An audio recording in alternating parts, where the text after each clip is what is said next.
बहुत समय पहले की बात है। मनोहरपुर गांव में रामस्वरूप एक ईमानदार किसान रहता था।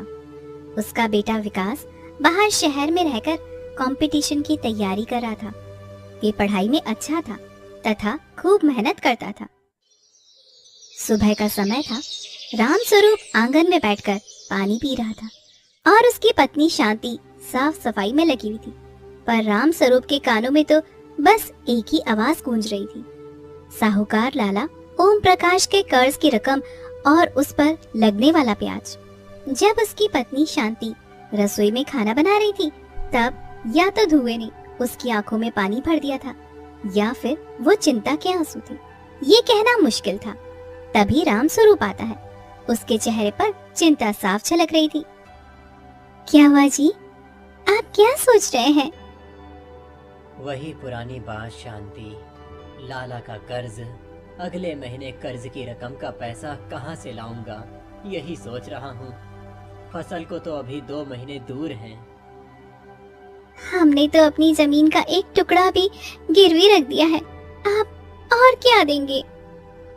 हमारे पास और कुछ बचा ही नहीं है शांति, बस ये घर और वो जमीन जिसके सहारे हम जी रहे हैं। ये बातचीत उनके घर में रोज की हो चुकी थी। रामस्वरूप का बेटा विकास बाहर शहर में पढ़ाई कर रहा था। उसे भी हर महीने तैयारी के लिए पैसे चाहिए थे। उसकी महत्वाकांक्षा ने रामस्वरूप को लाला ओम प्रकाश के चंगुल में धकेल दिया था।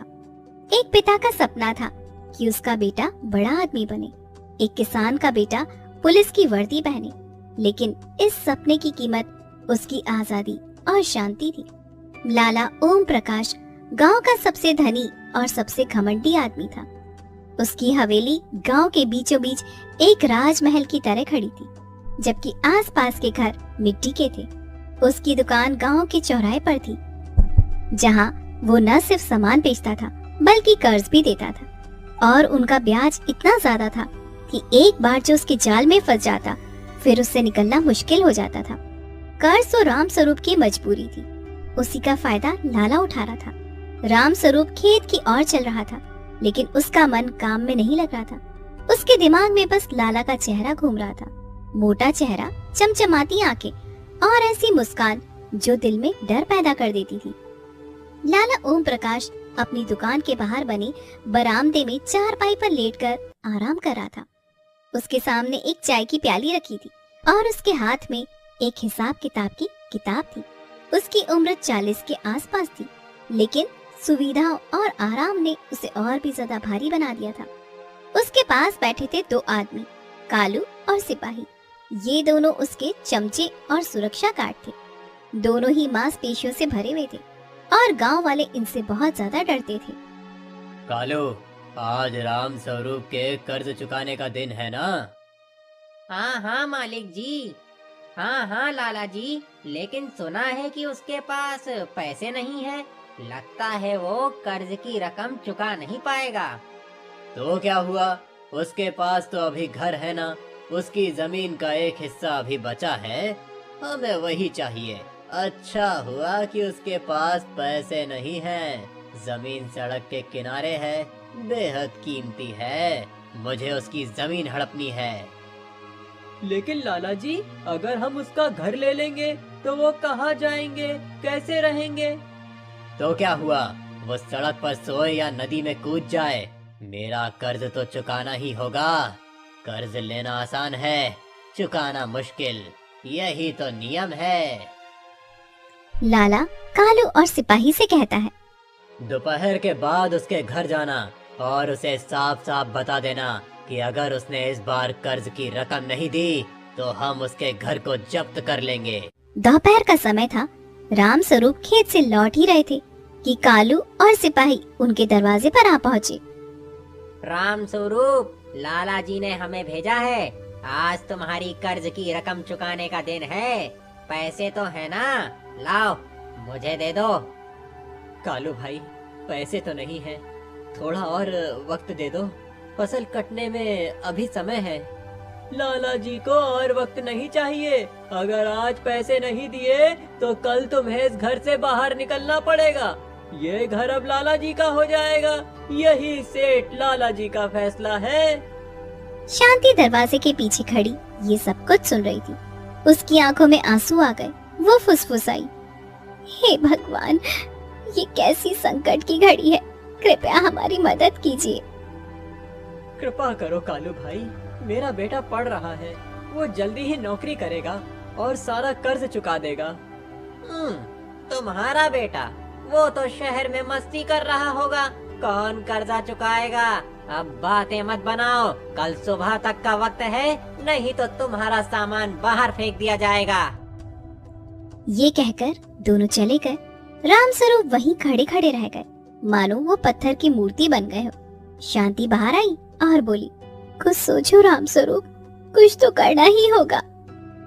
क्या करूं शांति, हमारे पास है क्या, बस यही घर और विकास का सपना। हमारे हाथ बंधे हुए हैं, हमारे पास और कोई रास्ता नहीं है। विकास को बुला लेते हैं, शायद वो कुछ सुलह कर सके। नहीं नहीं, मैं उसे कुछ नहीं बताऊंगा। वो पढ़ाई करने गया है, वो हमारा एकमात्र सहारा है।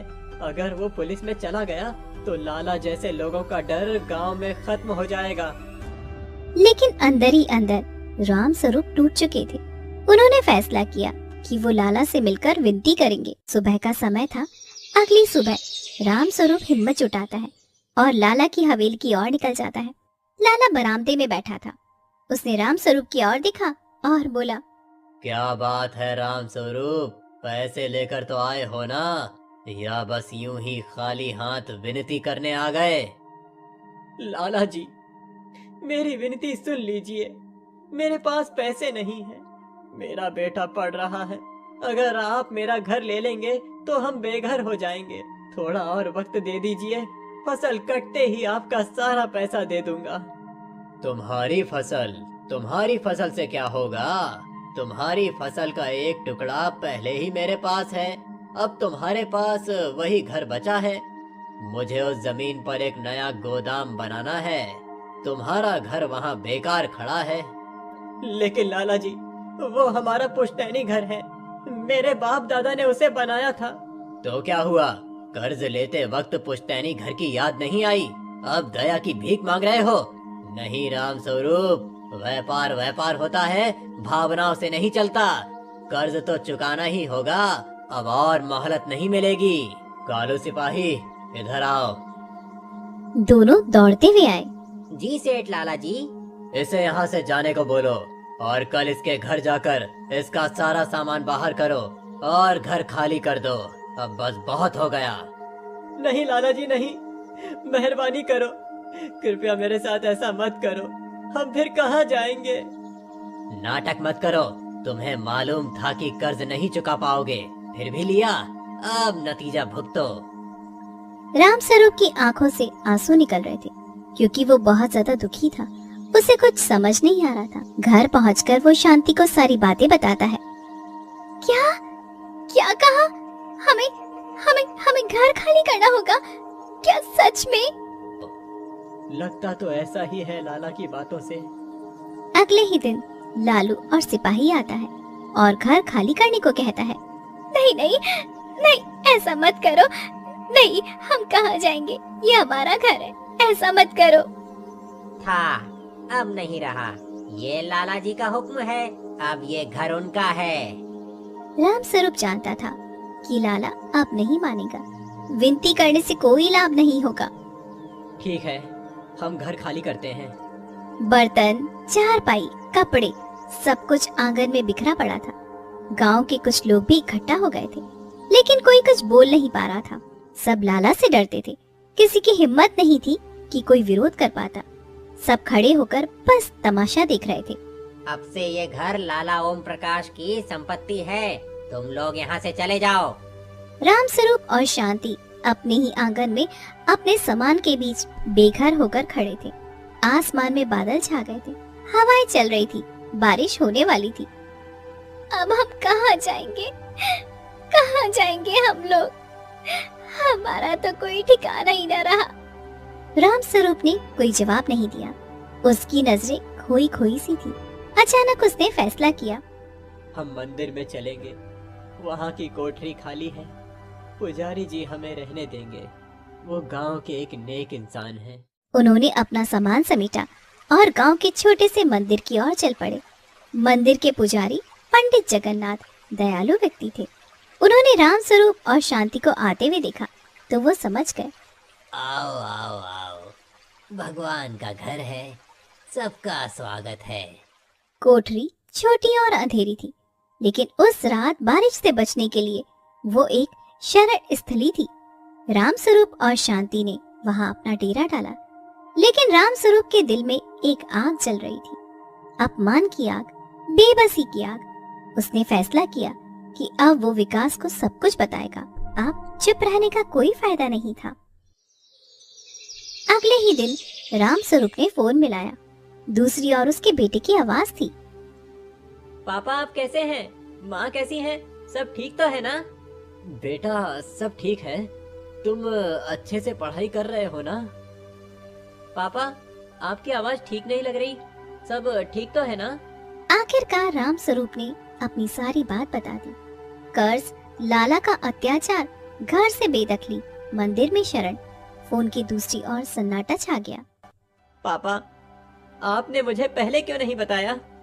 तू पढ़ाई में व्यस्त था बेटा, मैं नहीं चाहता था कि तेरा ध्यान भटके। पापा मेरी पढ़ाई तो महत्वपूर्ण है, लेकिन आप और माँ का सम्मान उससे कहीं ज्यादा महत्वपूर्ण है। पापा मैं कल ही वापस आ रहा हूँ। लेकिन तैयारी, उसका क्या? पापा मेरी कोचिंग क्लास पूरी हो चुकी है, कल मेरी एग्जाम है। अब मैं घर पर ही रहकर प्रैक्टिस करूँगा और फॉर्म भरकर एग्जाम देता रहूँगा। अगर मैं अपने माता पिता की रक्षा नहीं कर सकता तो इस पढ़ाई का क्या फायदा? मैं कल आ रहा हूँ। फोन कट गया। राम स्वरूप के मन में एक अजीब सी शांति थी, लेकिन साथ ही डर भी था। विकास अगले ही दिन एग्जाम देकर शाम को गांव पहुंचा। बस स्टॉप से सीधा मंदिर पहुंचा। जब उसने अपने माता पिता को उस छोटी सी कोठरी में देखा तो उसका दिल टूट गया। राम स्वरूप उदास लग रहा था। बेटे को देखकर शांति की आंखों में आंसू आ गए। बेटा तू आ गया बेटा, देखना बेटा ये सब क्या हो गया। सब ठीक हो जाएगा माँ, मैं हूँ ना। मैं पढ़ाई के साथ साथ वहाँ मकान मालिक के बच्चों को ट्यूशन भी पढ़ाता था। मेरे पास थोड़े बहुत पैसे हैं, शायद लाला मान जाए और फसल कटने तक हमें समय दे दे। पापा आप चिंता न करें, मैं लाला से बात करूँगा। नहीं बेटा, वो बहुत खतरनाक आदमी है, उसके पास गुंडे हैं। पापा मैं अब वो बच्चा नहीं हूँ जो लाला से डरता था। मैंने बाहर से बहुत कुछ सीखा है। आप निश्चिंत रहिए, मैं बात कर लूँगा। इसके बाद विकास सीधे लाला ओम प्रकाश के घर पहुंचा। लाला ओम प्रकाश आंगन में कालू और सिपाही के साथ बैठकर बातें कर रहा था। उसने विकास को देखा। विकास लंबा, तगड़ा और आत्मविश्वास से भरा हुआ था। उसकी नजरों में कोई डर नहीं था। तो तू राम स्वरूप का बेटा है, सुनता हूँ शहर में पढ़ते हो और खूब मेहनत भी करते हो। पैसे लेकर आए हो क्या? हाँ लाला जी, पैसे लेकर आया हूँ। लाला ने विकास को अंदर बुलाया। बताओ पूरे पैसे लाए हो ना? मेरे पास तो फिलहाल 8,000 रुपए ही है। कृपया हमें हमारा घर वापस कर दीजिए, बाकी के पैसे फसल कटने पर पापा चुका देंगे। इतने पैसे काफी नहीं हैं, तुम्हारे पास आए कहाँ से? विकास ने लाला को सारी बातें बताई, ट्यूशन पढ़ाने वाली भी। लाला उसकी बातों से और बात करने के तरीके से प्रभावित हो गया। ठीक है, घर तो वापस मिल जाएगा, लेकिन मेरे खेतों में काम करना होगा जब तक पूरा कर्जा नहीं चुका देते। जी ठीक है, मुझे मंजूर है। विकास लाला को पैसे दे देता है और वहाँ से चला जाता है। वो खुश था कि अपने माता पिता का उसने घर वापस ले लिया है। सुबह का समय था। अगले ही दिन राम स्वरूप अपने परिवार के साथ अपने घर पर वापस आ जाता है। घर में एक अलग ही खुशी की लहर थी। सभी के चेहरे पर मुस्कान थी। बेटा अगर तुम ना होते तो आज हम पता नहीं किस हाल में होते। कोई बात नहीं पिताजी, अब सब ठीक हो जाएगा। मैं खूब मेहनत करूँगा। शांति ने एक गाय पाल ली और उसका दूध बेचकर कुछ पैसे कमाने लगी। बेटा तुम पढ़ाई पर अपना ध्यान केंद्रित करो, लाला के खेतों में काम करने की कोई जरूरत नहीं है। नहीं माँ, बहुत मुश्किल से लाना माना है। मेरी पढ़ाई की चिंता मत करो, मैं कर लूँगा। विकास ठीक कह रहा है शांति, हमें शर्त नहीं तोड़नी चाहिए। विकास खूब मेहनत करता। वो दिन में खेतों में काम करता और रात में पढ़ाई करता। उसकी आंखों में सपना था। अगले ही दिन उसकी आंखों में माँ का सपना और पिता के लिए सम्मान साफ दिखाई दे रहा था। विकास कुदाल से खेत में मिट्टी खोद रहा था।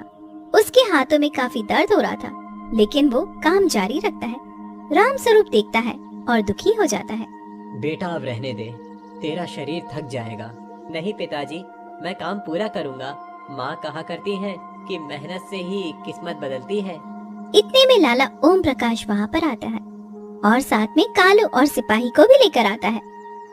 अरे ओम प्रकाश, आज शाम तक पूरे खेत की जुताई हो जानी चाहिए। अगर समय से काम पूरा नहीं किया तो तेरे घर को मैं फिर से कब्जा कर लूंगा। रामस्वरूप कुछ नहीं कहता। विकास अंदर ही अंदर गुस्से में आ जाता है, पर वो धैर्य से काम लेता है और कहता है, सेठ लाला, हम मेहनत कर रहे हैं और बाकी बचे पैसे भी तय समय से चुका देंगे। हाँ हाँ ठीक है। इतना कहकर लाला वहाँ से वापस चला जाता है। पिताजी, मैंने पूरी ईमानदारी से मेहनत की है और एग्जाम भी काफी अच्छा गया है। मेरा सिलेक्शन जरूर होगा। मैं वादा करता हूँ कि आपको किसी के सामने झुकने नहीं दूंगा। बेटा, हमें तुम पर पूरा भरोसा है और गर्व भी है। विकास फिर से काम पर लग जाता है। ये लगभग रोज का था। लाला ओम प्रकाश ऐसे ही धमकी देता रहता। सुबह का समय था। अगले ही दिन एक डाकिया आता है। वो विकास के नाम का एक लिफाफा देकर चला जाता है। वो लिफाफा खोलकर देखता है तो उसकी आंखें चमक उठती हैं। विकास का उस नौकरी में सिलेक्शन हो गया था। वाह, मैंने कर दिखाया। मेरे माता पिता का सपना पूरा हो गया। अब उन्हें लाला के सामने झुकने की जरूरत नहीं है। कुछ ही हफ्तों में विकास सरकारी गाड़ी से अपने गांव वापस आता है। वो अब एक सरकारी अधिकारी बन चुका होता है। गांव वाले भी उस पर गर्व महसूस कर रहे थे। पिता रामस्वरूप और माता शांति की आंखें नम हो जाती हैं। बेटा, हमें तुम पर गर्व है। तुमने अपना वादा पूरा कर दिखाया। गांव वाले विकास की सफलता से बहुत खुश थे। लाला, जो कभी रामस्वरूप का अपमान करता था, वो आता है और कहता है, विकास बाबू, सबसे पहले तो आपको बहुत बहुत बधाई। आप खूब तरक्की करें और नई ऊंचाइयों को छुएं। धन्यवाद सेठ लाला जी। और साथ ही मैं राम स्वरूप से माफी मांगता हूँ। मैं अहंकारी हो गया था। लाला जी, आपने तो माफी मांगकर अपना बड़प्पन दिखा दिया। सेठ लाला जी, माफ करना तो इंसानियत का धर्म होता है, पर किसी गरीब का अपमान कभी नहीं करना चाहिए, बल्कि सहयोग करना चाहिए। किस्मत कभी भी पलट सकती है। विकास अब गांव वालों के लिए काम करने लगता है। वो रोज उनके बीच बैठकर उनकी समस्याएं सुनता था। वो उन्हें तरह तरह के सरकारी योजनाओं के बारे में बताता था तथा किसान लोन के बारे में भी, जहां उन्हें सस्ता कर्ज मिल सके। एक दिन विकास गांव वालों से बातें कर रहा था। रामस्वरूप भी वहीं पर बैठे थे।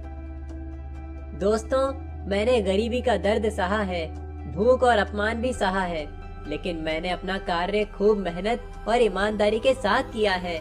मेहनत ही सफलता की असली चाबी है। बेटा, हमें तुम पर गर्व है। पूरे गांव वालों को तुम पर नाज है। अब गांव के युवा भी उससे प्रेरणा लेते और वो भी उसका पूरा सहयोग करते। शाम को वो गांव के मंदिर जाता है और हाथ जोड़ता है। हे भगवान, आपने मुझे शक्ति दी जिससे हमारा सपना पूरा हुआ। मैं सदैव आपका आभारी रहूंगा। और इस प्रकार विकास अपने परिवार के साथ खुशी खुशी और हर्ष उल्लास से जीवन व्यतीत करने लगा।